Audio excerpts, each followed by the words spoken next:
76મા પ્રજાસત્તાક દિવસની જિલ્લા કક્ષાની ઉજવણી નખત્રાણા ખાતે કરવામાં આવી। આ અંગે સાંભળીએ એક અહેવાલ। દેશભરની સાથે આજે સરહદી કચ્છ જિલ્લામાં 76મા પ્રજાસત્તાક દિનની આન બાન અને શાન સાથે જોશભેર ઉજવણી કરવામાં આવી હતી।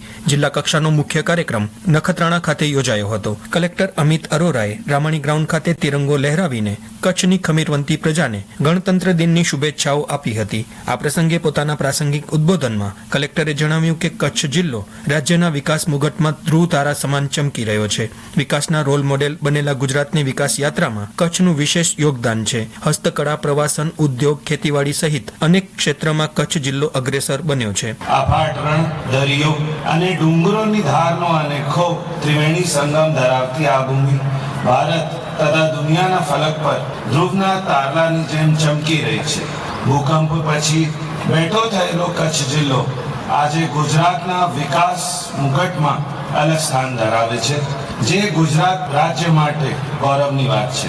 તેમણે વધુમાં ઉમેર્યું કે એક સમયે દુષ્કાળનો જિલ્લો ગણાતો કચ્છ આજે 100% નળ જોડાણ ધરાવતો જિલ્લો બન્યો છે।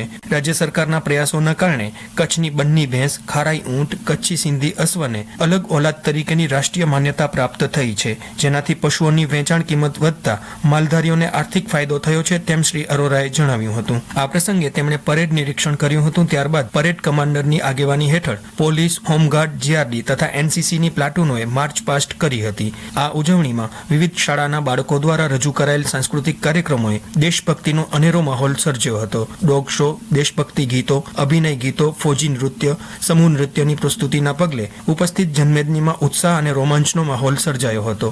આ સાથે વિવિધ વિભાગો દ્વારા સરકારની યોજનાઓની જાણકારી આપતા ટેબ્લો રજૂ કરાયા હતા। આ પ્રસંગે જિલ્લાના ધારાસભ્યો સહિતના પદાધિકારીઓ, જિલ્લાના વિવિધ વિભાગોના અધિકારીઓ, કર્મચારીઓ તથા મોટી સંખ્યામાં નાગરિકો ઉપસ્થિત રહ્યા હતા। અશરફ નથવાણી, આકાશવાણી સમાચાર, ભુજ।